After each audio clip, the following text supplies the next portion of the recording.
Paramount Presents line. So far, there's been 42 releases. I don't have the most recent release, Terms of Endearment. But this initially started back in 2020 as a way to get a lot of movies released on Blu-ray, some new special features, usually this filmmaker focus, usually an interview with someone, the director or someone who had an involvement in the making of the film. And it was the first time a lot of movies were released on Blu-ray, like Roman Holiday. You know, we had others like Elizabethtown, Greatest Show on Earth. And what I always really liked about these releases were the slipcovers, which had the original posters on the inside. They were nice releases overall. Another 48 Hours, another first-time release. And what I really liked was Almost Famous, which actually includes, and this was the first time the theatrical cut had been available on Blu-ray. Previously, only the bootleg cut had ever been available, but this was the first time they finally released the theatrical cut. But, Ordinary People, another Oscar winner that was released on Blu-ray for the first time. There's even another release coming soon for Primal Fear.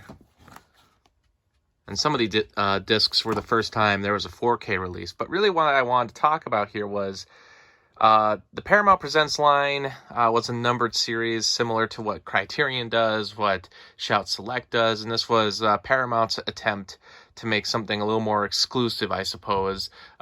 Most of these are limited releases, and Paramount has done a great job in doing Blu-ray releases in the last few years, so I think this was just another special way to get at us collectors. And I jumped on board. I was on board pretty early, so that's why I stuck around with the releases, even though the catalog started to have a pretty wild range.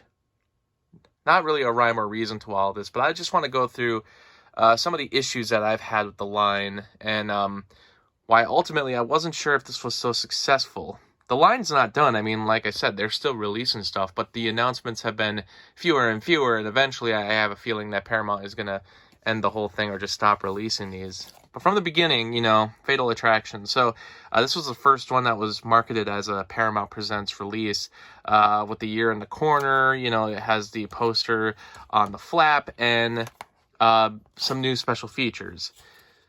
But it didn't come with a digital copy. In fact, the first time a digital copy was available was with Roman Holiday. Now, this was the first time this movie was available on Blu-ray. That was great. It's a great movie. But for some reason, beforehand, there hadn't been any digital copies included with the release. They only started doing that with Roman Holiday. Whereas before, as you can see on the bottom here, there was none.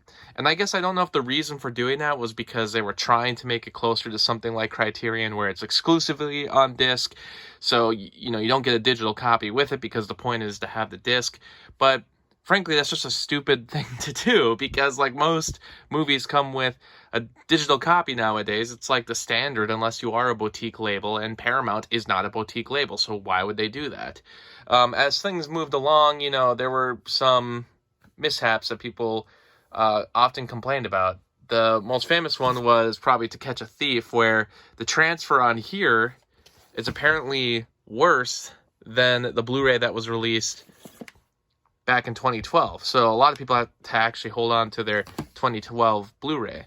Another thing you may notice is that there were no 4K releases. Now, after a while, they started to release some of these movies exclusively as a 4K. The Man Who Shot Liberty Valance. Like, this is a 4K disc. Also should be noted that that movie was re-released on 4K already, not part of the Paramount Presents line. So that's led some people to believe that these movies are going out of print in the sense that they are promoted as limited edition, but I haven't seen any of them actually go out of print yet. But if they're re-releasing this movie on 4K again, but not through the Paramount Presents line, that kind of leads you to believe that they're actually going out of print. But after that, they stopped doing 4Ks again. You know, First Wives Club, Rough Cut, Back to the Beach, all these did not get 4Ks. And sometimes it's because of the transfer. Sometimes the transfer is not good enough to get a 4K release. So sometimes there's a reason for it, but still, it was one of those like things that were not thought of early on, because all these discs should have been 4K from the beginning if they were able to be. In fact, a lot of these movies got re-released on 4K later. And some of them, like Fatal Attraction, which got a 4K release, were not put under the Paramount Presents line. They were just put as a 4K. It wasn't because these movies were going out of print. It's because they didn't initially have the 4K disc anyway. It's almost as if Paramount didn't think about it at the time, and then they started putting the movies on 4K. Maybe it was an attempt to double dip, who knows, but realistically, if the whole point was to make this great line for all the collectors out there, why wouldn't you initially release them in 4K? I would think maybe they could be double dipping, but then they're not releasing them as Paramount Presents editions, you know, when they're re-releasing them on 4K, any of the discs that haven't been on 4K. Otherwise, now there have been 4Ks that are more often done. This was an exception, Just Another Girl on the IRT. This one did not get a 4K release, but since then, every disc has been on 4K. The Terms of Endearment that I don't have, the upcoming Primal Fear will both be on 4K. But there's still more controversies. For instance, The War of the Worlds, which is available on the Criterion collections. So that's why you see a lot of releases nowadays where Criterion, you know, they've been doing their own 4K releases, but there's other studios like Kino or the studio itself that are releasing the 4K rather than Criterion doing a 4K release. When Worlds Collide was included, but it's only on Blu-ray, it did not get a 4K.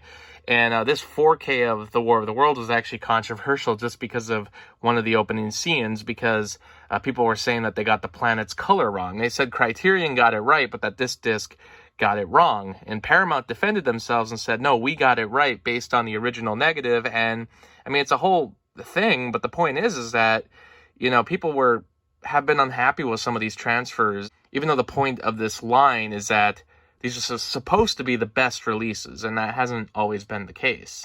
Another thing that annoys me with some of the inconsistencies is the fact that sometimes there's 2-disc editions and sometimes there's one. Now, that happened early on because some of these movies, like Almost Famous, had 2 cuts on there. So that's why there's 2 discs. You have Ragtime here. And the reason that there's 2 discs on here is, you know, for the same reason. There's a director's cut of the movie on here. So sometimes the 2 discs make sense. But then when you had the 4Ks, a lot of these, as you can see, had 2 discs because they included the Blu-ray and the 4K edition. Now, War of the Worlds and When Worlds Collide did not have a 4K of When Worlds Collide or a Blu-ray disc of the War of the Worlds. Understandable. I mean, I have the Blu-ray disc of the War of the Worlds from Criterion anyway, so whatever to that. But then you got something like The Nutty Professor here, which is the only 4K that's been released on the Paramount Presents line that only comes with a 4K disc. It does not come with a Blu-ray disc. There's probably a reason for this. I would think maybe because Warner Brothers has the rights to release the movie on Blu-ray, or at least they did. They had a Blu-ray release of this movie back in, I believe, 2012. So that might be why this movie can only be released on 4K through Paramount, because they have the rights to the Blu-ray elsewhere. That might be why. I'm not entirely sure, but like I said, it just leads to strange inconsistencies that I just don't understand. I mean, we have a line here that started out with no digital copies. Then we started doing 4K discs. Then we were releasing some of the other movies that were done earlier without 4K discs. We were putting them on 4K, but they're separate releases, and they're not Paramount Presents releases. And now you even have inconsistencies on if they're going to include a Blu-ray of the film or not, or if it's just going to be a 4K disc. And like I said, it's just kind of been all over the place. And the movie titles represent that, because this is a wild group of movies. I was happy with the line because, you know, it releases a lot of movies that hadn't been on Blu-ray before. And, you know, it gives some exposure to popular movies, but also some obscure movies. So overall, I have been happy with this line. I just see a lot of complaints about it, and I have to say I do agree with some of the complaints, but overall I'm happy. I mean, especially just for this Almost Famous release, which included the theatrical cut. That's great. I've for years talked about how I just want every cut available on the release. Sometimes the director's cut is preferable, but I think if there's a theatrical cut that exists or a director's cut that exists, both should be available. They finally did that with JFK. They finally did that with Tropic Thunder. It seems like all these movies that for years the director's cut was the only way to get the movie. It seems like a lot of companies are finally rectifying that and allowing for the director's cut and the theatrical cut to be on the same release. I don't think this has become the Criterion Collection for Paramount, but I'm still happy with what they've done. I think it's great that Paramount is doing so much for Blu-ray in recent years, and looking forward to what they do next. Even if people will be complaining about it, and even though I'll still have my questions about the series as well. Well, thanks for watching.